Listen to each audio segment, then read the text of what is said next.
first of all, right, if he's a newcomer, right, I want him to suck my ass with jelly, what they call tossing salad. That's the slang word, tossing salad. It means sucking my ass, right? With jelly or without jelly. Some people use syrup. I prefer a guy to use jelly, right? It's just like a pussy, right? But the only difference is it's not a pussy, right? It's clean. The person's decent, and the person know that that's an asshole, but in mind, he's looking at it as a pussy because he's in prison. So, toss my salad, let him eat me, and we straight. That's it. Chapter 20. The real question is, jelly or syrup? Luke bursts through the wooden door of the boathouse and pauses to flick on some lights. Fluorescent ping and buzz in sequence as harsh white flight light floods the large wooden building. From my upside-down view, I can see an impressive motor launch in the dock floating gently on the dark water, but I only get a brief look before he's carrying me up some wooden stairs to the room above. He pauses at the doorway and touches another switch, halogens this time. They are softer, on a dimmer, and we're in an attic room with sloping ceilings. It's decorated with a nautical New England theme, navy blues and creams with a dash of red. The furnishings are sparse, just a couple of couches are all I see. Luke sets me on my feet on the wooden floor. I don't have time to examine my surroundings. My eyes can't leave him. I am mesmerized, watching him like one would watch a rare and dangerous predator, waiting for him to strike. His breathing is harsh, but then he's just carried me across the lawn and up a flight of stairs. Gray eyes blaze with anger, need, and pure, unadulterated lust. Holy shit, I could spontaneously combust from his look alone. Please don't hit me, I whisper, pleading. His brow furrows, his eyes widening. He blinks twice. I don't want you to spank me. Not here. Not now. Please don't. His mouth drops open slightly in surprise, and beyond brave, I tentatively reach up and run my fingers down his cheek, along the edge of his sideburn to the stubble on his chin. It's a curious mixture of soft and prickly. Slowly closing his eyes, he leans his face into my touch, and his breath hitches in his throat. Reaching up with my other hand, I run my fingers into his hair. I love his hair. His soft moan is barely audible, and when he opens his eyes, his look is wary. He doesn't understand what I'm doing. Stepping forward so I'm flush against him, I pull gently on his hair, bringing his mouth down to mine, and I kiss him, forcing my tongue between his lips and into his mouth. He groans, and his arms embrace me, pulling me into him. His hands find their way to my hair, and he kisses me back, hard and possessive. His tongue and my tongue twist and turn together, consuming each other. He tastes divine. He pulls back suddenly, our collective breathing ragged and mingling. My hands drop to his arms, and he glares down at me. "What are you doing to me?" he whispers, confused. "Kissing you." "You said no." "What? No to what?" "At the dinner table with your legs." "Oh, that's what this is all about." "But we were at your parents' dining table." I stare up at him, completely bewildered. No one's ever said no to me before, and it's so hot. His eyes widen suddenly, filled with wonder and lust. It's a heady mix. I swallow instinctively. His hand moves down to my behind. He pulls me sharply against him, and I can feel his erection. Oh my. "You're mad and turned on because I said no?" I breathe, astonished. "I'm mad because you never mentioned Georgia to me. I'm mad because you went drinking with that guy who tried to seduce you when you were drunk and who left you when you were ill with an almost complete stranger. What kind of friend does that? And I'm mad and aroused because you closed your legs on me." His eyes glitter dangerously, and he's slowly inching them up the hem of my dress. I want you now, and if you're not going to let me spank you, which you deserve, I'm going to fuck you on the couch this minute, quickly for my pleasure, not yours. My dress is now barely covering my naked behind. He moves suddenly so that his hand is cupping my sex, and one of his fingers, I forgot, he's cupping my pussy, and one of his fingers sinks slowly into me. His other arm holds me firmly in place around my waist. I suppress my moan. "This is mine," he whispers aggressively. "All mine. Do you understand?" He eases his finger in and out as he gazes down at me, gauging my reaction, his eyes burning. "Yes, yours," I breathe as my desire, hot and heavy, surges through my bloodstream, affecting everything. My nerve endings, my breathing, my heart is pounding, trying to leave my chest, the blood thrumming in my ears. Abruptly, he moves, doing several things at once, withdrawing his finger, leaving me wanting, unzipping his fly, and pushing me down onto the couch so he's lying on top of me. "Hands on your head," he commands through gritted teeth as he kneels up, forcing my legs wider, and reaching into the inside pocket of his jacket. He takes out a foil packet, gazing down at me, his expression dark, before shrugging off his jacket so it falls to the floor. He rolls the condom down over his impressive length. I place my hands on my head, and I know it's so I won't touch him. I'm so turned on. I feel my hips moving already up to meet him. wanting him inside me like this, rough and hard. Oh, the anticipation. We don't have long. This'll be quick, and it's for me, not you. Do you understand? Don't come, or I will spank you, he says through clenched teeth. Holy cow, how do I stop? With one swift thrust, he's fully inside me. I groan loudly, gutturally, and revel in the fullness of his possession. He puts his hands on mine on top of my head. His elbows hold my arms out and down, and his legs pinion me. I'm trapped. He's everywhere, overwhelming me, almost suffocating. But it's heavenly, too. This is my power. This is what I do to him, and it's hedonistic, triumphant feeling. He moves quickly and furiously inside of me, his breathing harsh at my ear, and my body responds, melting around him. I mustn't come. No, but I'm meeting him thrust for thrust, a perfect counterpoint. Abruptly, and all too soon, he rams into me and stills as he finds his release, his air hissing through his teeth. Like a deflating balloon. Jesus, Luke, come on, man. Damn, fucking 1 Minute Man was no joke. He relaxes momentarily, so I feel his entire delicious weight on me. I'm not ready to let him go, my body craving relief, but he's so heavy, and in the moment I can't push against him. All of a sudden he withdraws, leaving me aching and hungry for more. He glares down at me. Don't touch yourself. I want you frustrated. That's what you do to me by not talking to me, by denying me what's mine. I nod, panting. He stands and removes the condom, nodding it at the end, and he puts it in his pants pocket. Oh, that's nasty. I gaze at him, my breathing still erratic, and I involuntarily squeeze my thighs together, trying to find some relief. Luke does up his fly and runs his hand through his hair as he reaches down to collect his jacket. He turns back to gaze down at me, his expression softer. We better get back to the house. I sit up a little unsteadily, dazed. Here, you may put these on. From inside his pocket, he produces my panties. I don't grin as I take them from him, but inside I know. I've taken a punishment fuck, but gained a small victory over the panties. My inner goddess nods in agreement, a satisfied grin over her face. You didn't have to ask for them.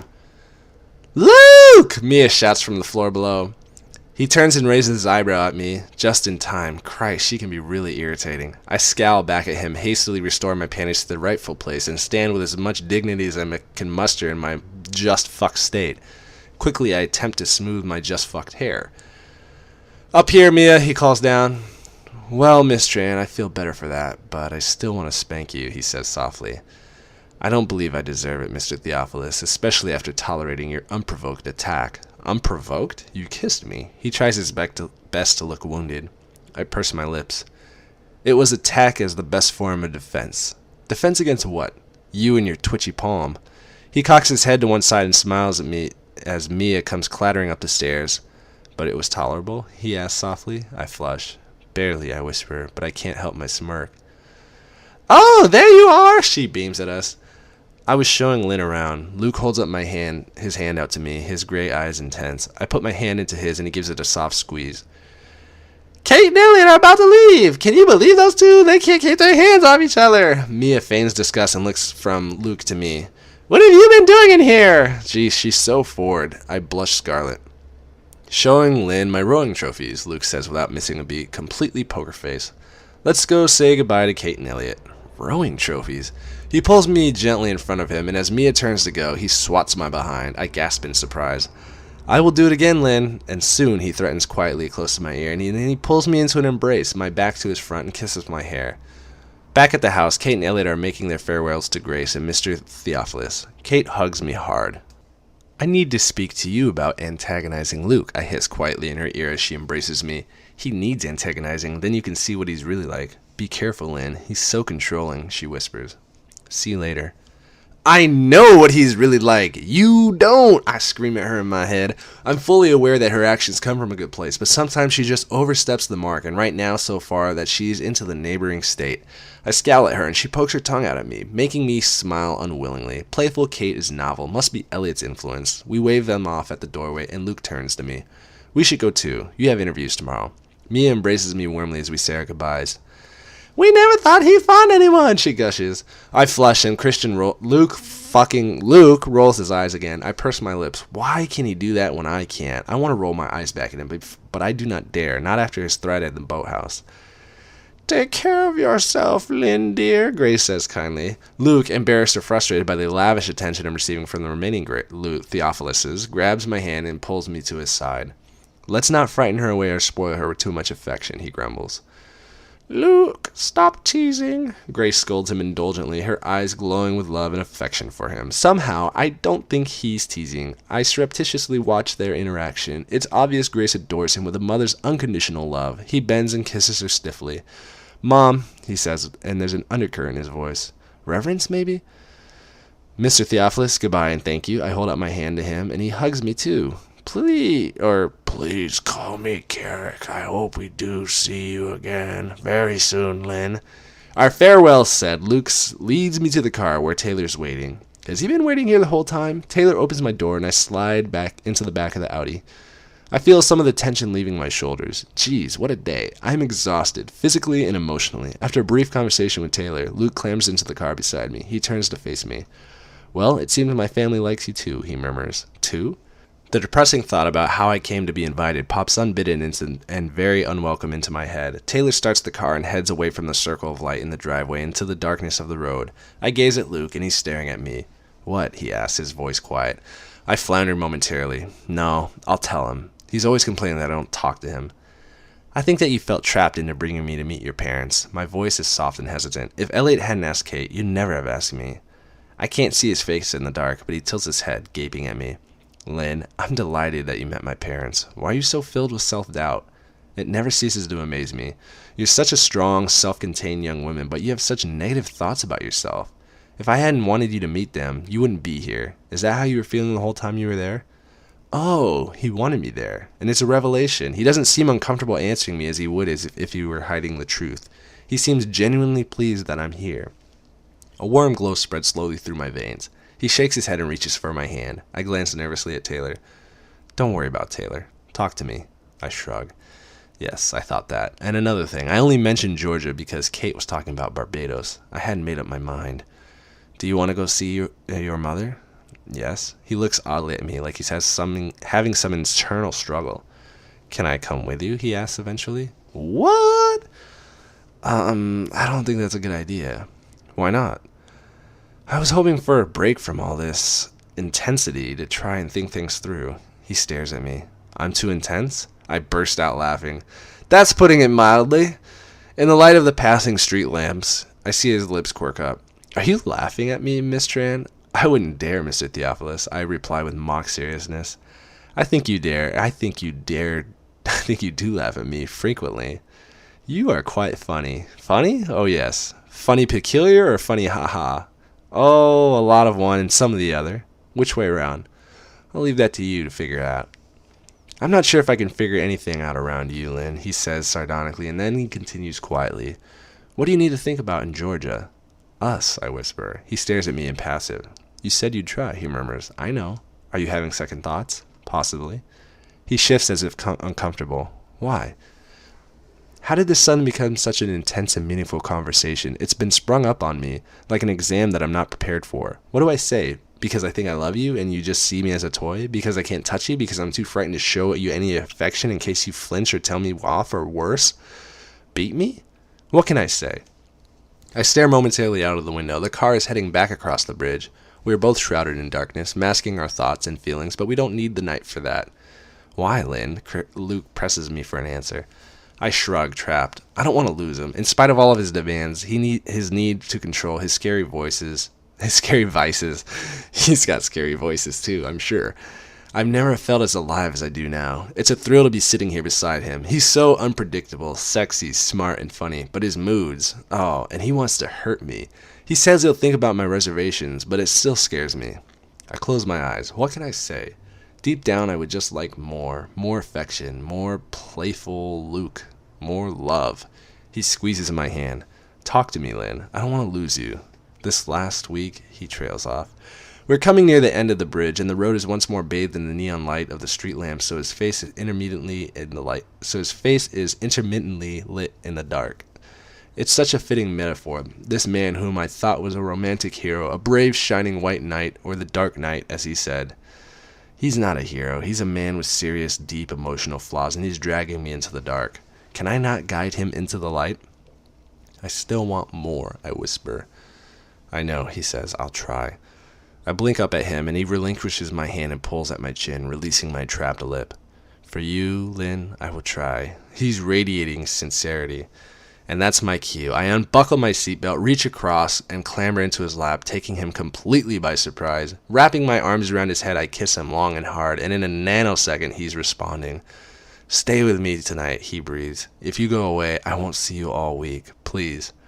Yes, and I'll try to. I'll sign your contract. It's a spur-of-the-moment decision. How romantic. I'll sign your sex contract, Luke. He gazes down at me. Sign after Georgia. Think about it. Think about it hard, baby. I will. And we sit in silence for a mile or two. You really should wear your seatbelt, Luke says disapprovingly to my hair. Oh, classic. Put your fucking seatbelt on. I nuzzle up against him, eyes closed, my nose at his throat, drinking in his sexy Luke and Spice Must body wash fragrance and my head on his shoulder. I let my mind drift, and I allow myself to fantasize that he loves me. Oh, and it's so real, tangible almost, and a small part of my nasty, harpy self-conscious acts completely out of character and dares to hope. I'm careful not to touch his chest, but just snuggle in his arms as he holds me tightly. All too soon, I'm torn from my impossible daydream. We're home, Luke murmurs, and it's such a tantalizing sentence, full of so much potential.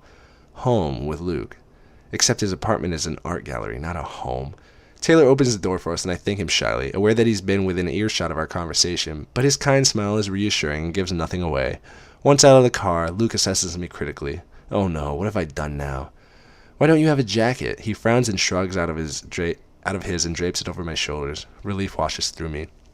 It's in my new car, I reply sleepily, yawning. He smirks at me. Tired, Miss Tran? Yes, Mr. Theophilus. I feel bashful under his teasing scrutiny. Nevertheless, I feel an explanation is in order. I've been prevailed upon in ways they'd never thought possible today. Well, if you're really unlucky, I may prevail upon you some more, he promises as he takes my hand and leads me into the building. Holy shit, again? I gaze up at him in the elevator. I assumed he'd like me to sleep with him, and then I remember that he doesn't sleep with anyone, although he has with me a few times. I frown, and abruptly his gaze darkens. He reaches up and grasps my chin, freeing my lip from my teeth. One day I will fuck you in this elevator, Lynn, but right now you're tired, so I think we should stick to a bed. Bending down, he clamps his teeth around my lower lip and pulls gently. I melt against him, and my breathing stops as my insides unfurl with longing. I reciprocate, fastening my teeth over his top lip, teasing, and he groans. When the elevator doors open, he grabs my hand and tugs me into the foyer, through the double doors, and into the hallway. Do you need a drink or anything? No. Good. Let's go to bed. I raise my eyebrows at him. You're going to settle for plain old vanilla? He cocks his head to one side. Nothing plain or old about vanilla. It's a very intriguing flavor, he breathes. Since when? Since last Saturday. Why, were you hoping for something more exotic? Oh no, I've had enough exotic for one day. My inner goddess pouts at me, failing miserably to hide her disappointment. Sure, we cater for all tastes here. At least 31 flavors. I've noticed, I reply dryly. He shakes his head. Come on, Miss Tran, you have a big day tomorrow. Sooner you're in bed, sooner you'll be fucked, and sooner you can sleep. Mr. Theophilus, you are a born romantic. Miss Tran, you have a smart mouth. I may have to subdue it some way.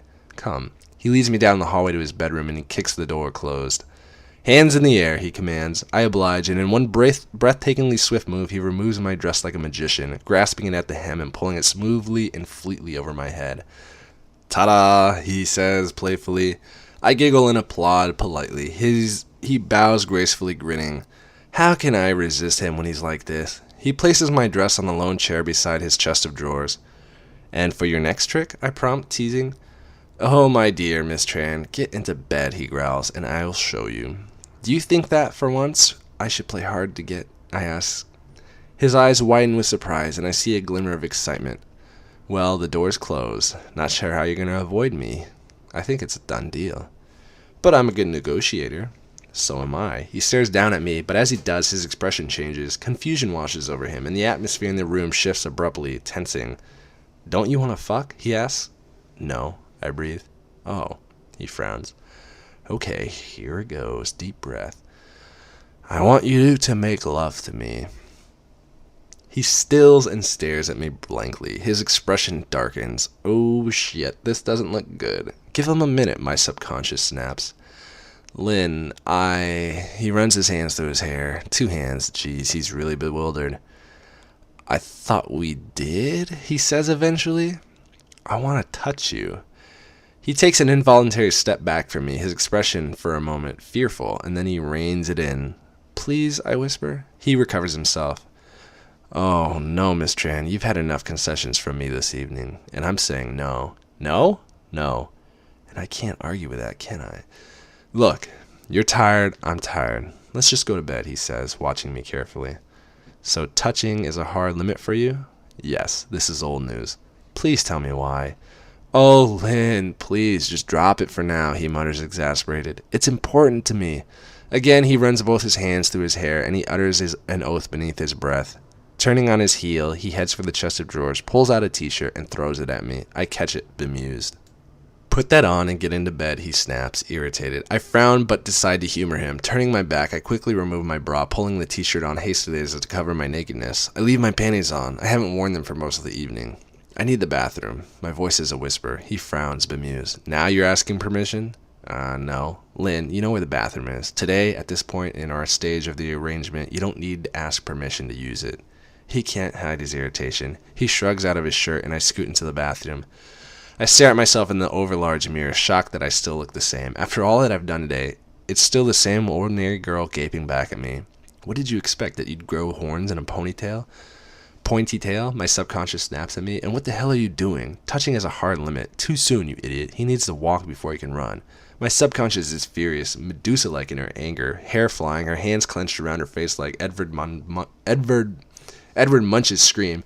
I ignore her, but she won't climb back into her box. You're making him mad. Think about all that he said, and he's conceded. I scowl at my reflection. I need to be able to show him affection. Then perhaps he can reciprocate. I shake my head, resigned, and grasp Luke's toothbrush. My subconscious is right, of course. I'm rushing him. He's not ready, and neither am I. We are balanced on the delicate seesaw. That is our strange arrangement. At different ends, vacillating, and it tips and sways between us. We both need to edge closer to the middle. I just hope neither of us falls off in our attempt to do so. This is all so quick. Maybe I need some distance. Georgia seems more appealing now than ever. As I begin brushing my teeth, he knocks. Come in, I sputter through the mouthful of toothpaste. Luke stands in the doorway, his PJs hanging off his hips, in that way that I've described every fucking chapter in this book. He's bare-chested, and I drink him in like he's crazed with thirst, and he's clear, cool mountain spring water. He gazes at me, and then smirks and comes to stand beside me. Our eyes lock in the mirror, gray to blue. I finish with his toothbrush, rinse it off, hand it to him, my look never leaving his. Wordlessly, he takes the toothbrush from me and puts it in his mouth. I smirk back at him, and his eyes are suddenly dancing with humor. Do feel free to borrow my toothbrush. His tone is gently mocking. Thank you, sir, I smile sweetly. A few minutes later, he joins me after I go back to bed. You know this is not how I saw tonight planning out, he mutters petulantly. Imagine if I said to you that you couldn't touch me. He clambers into the bed and sits cross-legged. Lynn, I've told you, 50 Shades. I've had a rough start in life. You don't want that shit in your head. Why would you? Because I want to know you better. You know me well enough. How can you say that? I struggle up onto my knees facing him. He rolls his eyes at me, frustrated. You're rolling your eyes. Last time I did that, I ended up over your knee. Oh, I'd like to put you there again. Inspiration hits me. Tell me and you can. What? You heard me.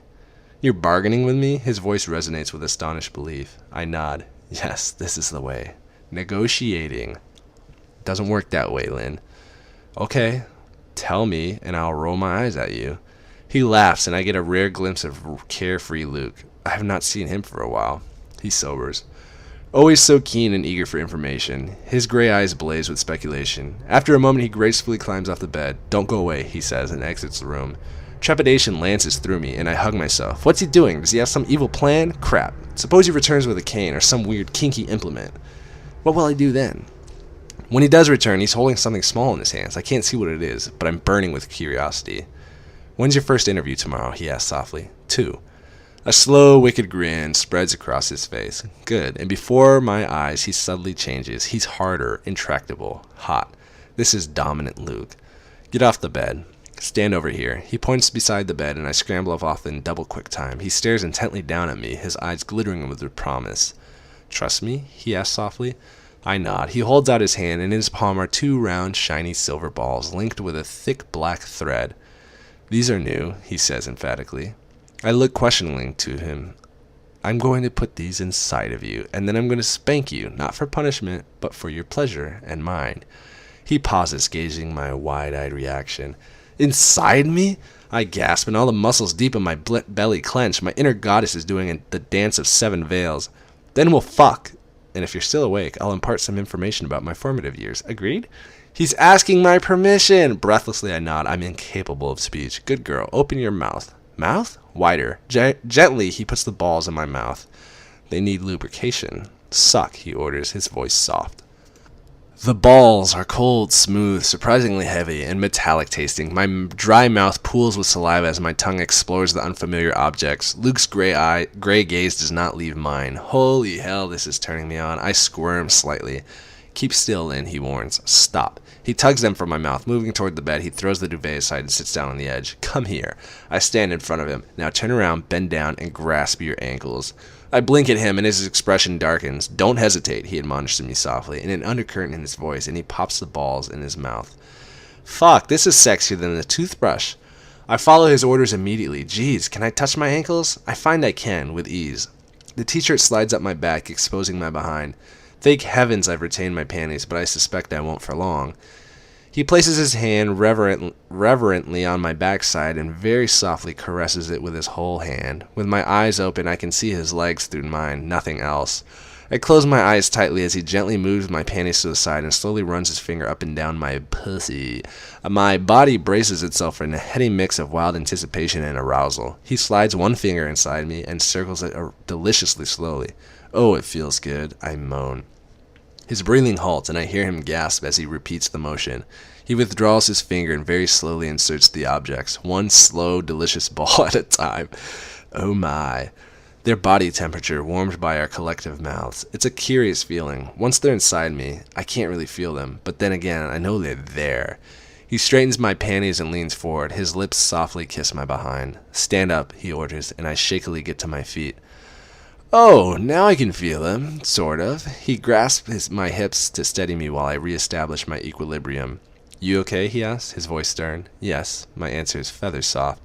Turn around. I turn and face him. The balls pull downward and involuntarily I clench around them. The feeling startles me, but not in a bad way.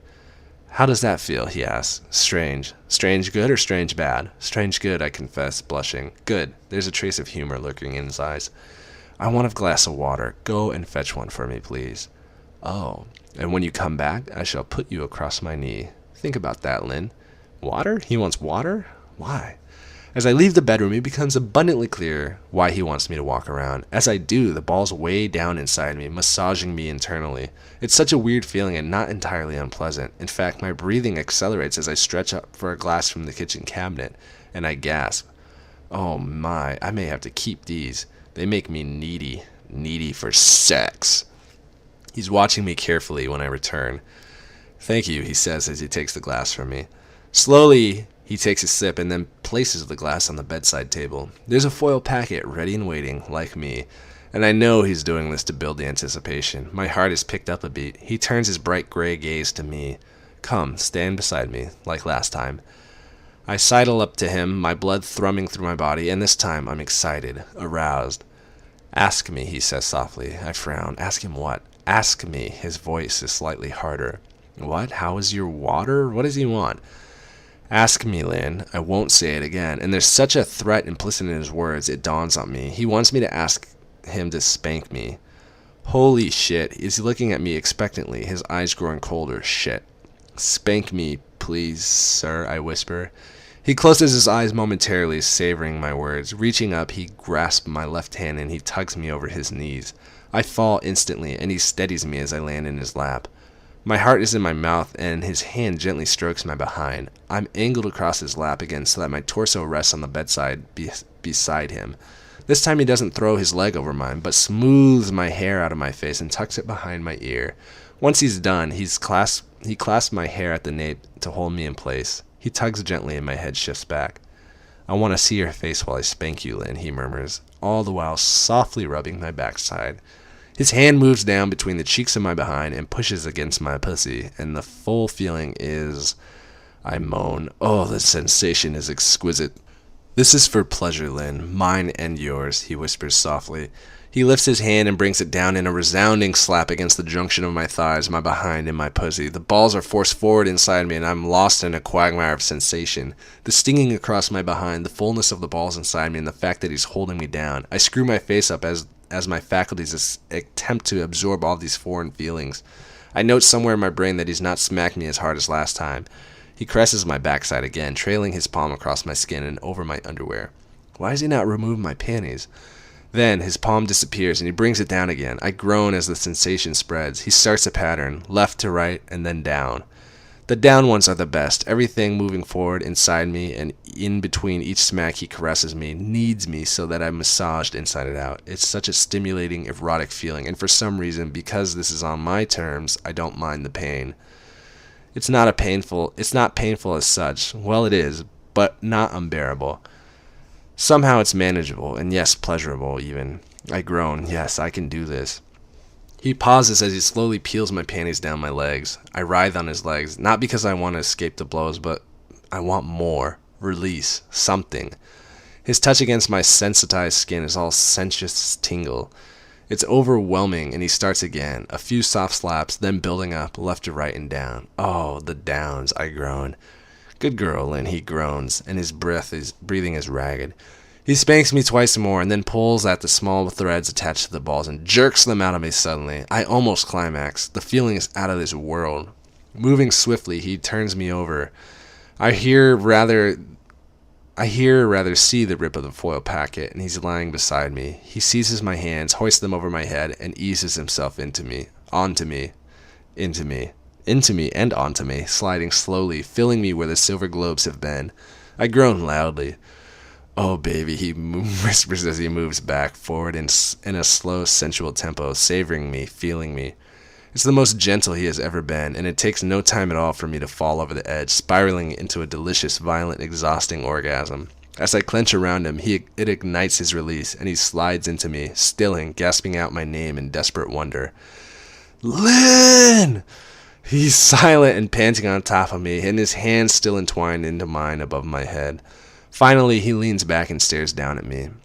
I enjoyed that, he whispers, and then kisses me sweetly.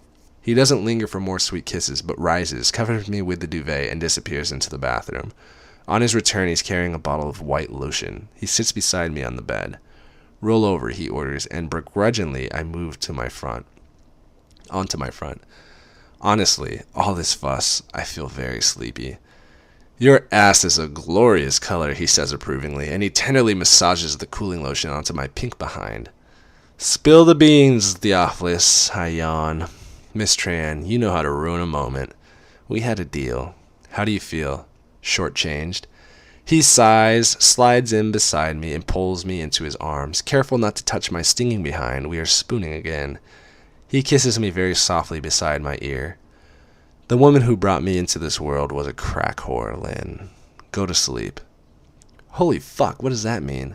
Was? She's dead. How long? He sighs. She died when I was 4. I don't really remember her. Carrick has given me some details. I only remember certain things. Please go to sleep. Good night, Luke. Good night, Lynn. And I slip into a dazed and exhausted sleep, dreaming of a 4-year-old, gray-eyed Boyd in a dark, scary, miserable place.